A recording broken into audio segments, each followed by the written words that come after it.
Alors, bonjour les amis des couteaux, ici c'est Jean qui vous retrouve pour une vidéo de révision sur un de mes derniers achats finalement. Alors, c'est un couteau que j'attendais, que j'avais dans ma mire depuis peut-être un an et demi. À mon avis, un des meilleurs Kaiser jamais produits, c'est-à-dire c'est le fameux T1 ou Task 1 du designer allemand Ulrich Hennecke, plus communément appelé Uli Hennecke. Alors, ce couteau-là, écoutez, c'est un couteau que je voulais ajouter à ma collection, mais il est dispendieux, puis c'est ça, ça me retenait d'en faire l'acquisition, alors j'ai attendu de l'avoir en vente et j'ai été récompensé dernièrement, j'ai eu un prix extraordinaire, vous allez voir. Et ce couteau-là, selon moi, a une taille parfaite et c'est un des rares couteaux que j'ai vu qui allie à la fois la finesse, si vous voulez, et dans la finesse dans les détails et le raffinement et une force incroyable. Donc, c'est un couteau qui est juste de la bonne grandeur, qui a tout pour lui finalement, le design, le raffinement et la force, ce qui est très rare. D'habitude, on a un élément ou l'autre, mais avoir les deux dans un même package, c'est très rare.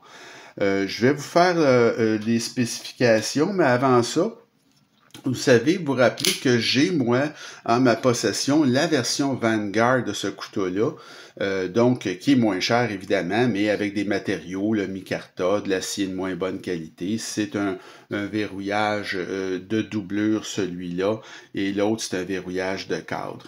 Donc, je vais vous faire les spécifications de notre T1. Mais on mettra ça en parallèle aussi avec le modèle Vanguard. Vous allez voir les différences au niveau du couteau. Alors, les spécifications, la longueur, c'est 7,5 pouces, à mon avis, la plus belle longueur pour un couteau, là. 19,05 cm.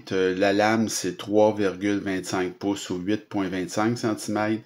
Le poids, il est pas parfait. Alors, c'est 4,29 onces ou 121,6 grammes. Quand même, on peut dire un peu lourd, là. Le roulement est à billes de ce couteau-là. L'acier, c'est du CPM S35VN. Le manche est en titane de toute beauté. C'est une lame drop point. Évidemment, l'ouverture se fait via les goujons de pouce, comme vous pouvez voir, qui sont très très bien placés. Alors, c'est un jeu d'enfant, c'est très très facile.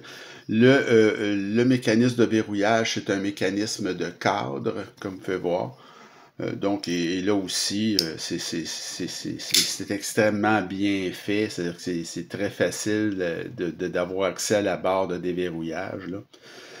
On a comme épaisseur de lame 0,12 pouces. Alors 0,12 pouces ou 3 mm. Le manche qui n'est pas un manche plat, hein, il y a un angle dedans. Alors c'est 0,47 pouces ou 12 mm. Et une fois fermé, ce couteau dans son plus large ici va faire 1,26 pouces ou 32 mm. On a un très beau clip qui est en titane, tip-up, et il est non réversible. Ce que ça donne en poche, c'est ceci. Alors, il y a quand même une petite portion du couteau qui dépasse, là, ce qui est pas dramatique du tout. Le clip fonctionne très bien et est de très très bonne qualité. Alors, si on fait le parallèle avec notre version Vanguard, c'est les mêmes dimensions, évidemment. Mais lui, comme je vous ai dit au départ, c'est un verrouillage de doublure. Vous avez aussi une bonne différence avec la clip. Comme vous pouvez voir ici, c'est une clip qui est bien meilleur marché, même si les vis sont insérées, mais pas le clip lui-même. Bon, c'est quand même très très bien, mais on perd un peu là du côté raffinement. Notamment avec la ligne là, pour ce qui est du design qui est merveilleuse, cette ligne-là qui se prolonge dans la lame. On va perdre ça un peu avec la version Vanguard, là, c'est sûr. Au niveau du design, ben, au niveau du design, c'est, comme je vous dis, un design de Ulrich Eneki, l'Allemand. Son plus grand design, c'est pas compliqué, là. Il y en a eu d'autres, mais disons que celui-là est de loin son design le plus fameux. Et c'est une icône, ce couteau-là. C'est un classique, évidemment, c'est indémodable. Il y a du souci du détail. Remarquez ici la ligne dans le titane qui est vraiment extraordinaire et l'insertion tout très intelligente du trou de lanière qui est bien fait là, avec un espaceur arrière en titane. Et non seulement c'est joli, mais en plus ça vient vous donner une prise additionnelle, si vous voulez, un espace additionnel pour votre main. Donc tout est bien réfléchi sur ce couteau-là. C'est vraiment fantastique à ce niveau-là. Et un petit détail, là, c'est que ce couteau-là, c'est quand même un couteau qui a 7 ans. Hein? C'est pas une jeunesse, là. Alors, je m'attendais, moi, à recevoir ça dans la boîte jaune, comme le Kaiser Rogue que je vous ai montré en duel dernièrement, avec le petit pivot là, en fleurs. Là. Et j'ai été agréablement surpris de recevoir la boîte noire de Kaiser. Et dans le fond, ce modèle-là, comme vous voyez, c'est les nouveaux pivots. Donc, c'est une réédition de ce grand classique. Donc, c'est des choses rares hein, chez les Chinois de faire des rééditions. Donc, il a fallu vraiment que ce soit un grand succès. Et plus dernièrement, ben, ils ont produit la version Vanguard de ce même couteau. J'espère qu'ils vont faire une troisième réédition, que ce modèle-là, il va demeurer, parce que vous allez voir qu'il y a quand même de la place à amélioration, là. Mais c'est tellement une icône, je trouve que ça devrait, là, il devrait en produire davantage ou faire une autre édition. Alors, pour ce qui est du design, là, moi, j'ai mis un 10 sur 10 pour ce couteau-là, c'est pas compliqué. Les matériaux S35VN, vous avez le titane, vous avez un roulement à billes, le clip qui est en titane, comme je vous ai dit, de très très bonne qualité. J'ai mis un 9.5 sur 10 pour les matériaux.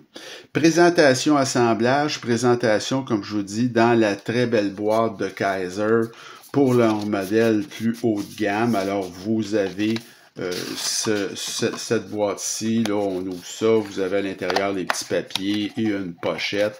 Et vous avez dans les nouveaux Kaiser toujours de la quincaillerie de rechange. Donc ça, c'est une très belle touche. Ce qu'on ne retrouvait pas quand on avait la boîte jaune, par exemple. Là, il n'y en avait pas. Alors, ça date de quelques années, peut-être 3-4 ans, que maintenant Kaiser a ce genre d'emballage et on est tous bien contents là, parce que c'est nettement mieux et surtout le fait qu'ils fournissent là, de la quincaillerie additionnelle, c'est apprécié. Pour ce qui est de l'assemblage, c'est parfait. Écoutez, aucun jeu. Ce couteau-là est un couteau parfaitement centré. C'est la perfection là, au niveau de l'assemblage. Alors, pour ce qui est de présentation assemblage, j'ai mis un 10 sur 10. Pour ce qui est du poids maintenant, alors là, ça, c'est un petit peu bizarroïde. Il n'y a pas de squelettisation à l'intérieur de ce couteau-là. Et ça fait en sorte que le couteau, c'est un couteau qui est très puissant, ce couteau-là, mais il est lourdeau un petit peu, là, tu sais, ça pourrait être mieux vraiment, là, s'il y avait squelettisé. On sait que Kaiser sont pleinement capables de faire ça. Donc, ça, je sais pas s'il y avait des droits demandés aux designers. Bon, je sais pas. Ils ont décidé, même pour la réédition, de ne pas faire de squelettisation. Ils auraient pu enlever facilement un 20 grammes, 25 grammes à ce couteau-là. Il en aurait juste été meilleur. Alors, j'ai mis un 8 sur 10 pour le poids. C'est un peu lourd. L'action, ben, elle est formidable. Je veux dire, c'est une action, là, c'est complètement fall shot. Ce couteau-là, regardez, il y a une espèce de fermeture hydraulique, là. Les goujons, ça marche à perfection. L'accès, comme je vous dis, à la barre de déverrouillage, on peut pas demander mieux. Donc, c'est vraiment là, une action fulgurante. Là. Écoutez, il n'y a à peu près pas de hotspot de clip aussi. Là. Donc, c'est vraiment la perfection finalement. J'ai mis un 10 sur 10 pour l'action. L'ergonomie, ben, c'est remarquable. C'est un couteau qui remplit bien la main. Hein? Je veux dire, Une prise à quatre doigts, comme je vous dis, qui est même allongée avec l'espaceur arrière là, et l'intégration intelligente du trou de lanière. Vous avez, comme je vous ai dit, un accès très facile à la barre de déverrouillage. C'est très agréable. Bon, il n'y a pas de, il y a vraiment pas de problème à ce niveau-là. Et vous avez par contre, au niveau de l'ergonomie, là, j'ai marqué qu'il n'y a pas de dentelure sur le dessus. Donc ça, c'est un autre petit défaut qui aurait été facile à corriger, mais pour une raison que j'ignore, ils l'ont pas fait. Alors, j'ai mis un 9.5 sur 10 pour l'ergonomie, parce que c'est quand même assez remarquable, là, c'est excellent. L'aspect général, ben, je trouve ça formidable, ce couteau-là. Moi, je veux dire, c'est mon genre de couteau, je vous le cacherai pas. C'est une beauté absolue, selon moi. C'est un design tout à fait fabuleux, le meilleur de Henneke. Et c'est simple, hein, mais à la fois simple et raffiné. Alors, je trouve que c'est... Puis également un couteau très fort, comme je vous dis. C'est rare qu'on retrouve autant de qualité dans un même design. Donc, j'ai mis un 10 sur 10 là aussi pour l'aspect général.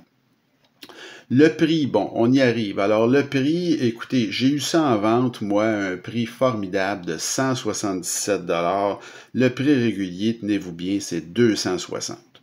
Alors, c'est sûr que ça a été une journée en vente, ce couteau-là. Je ne l'avais jamais vu en vente avant.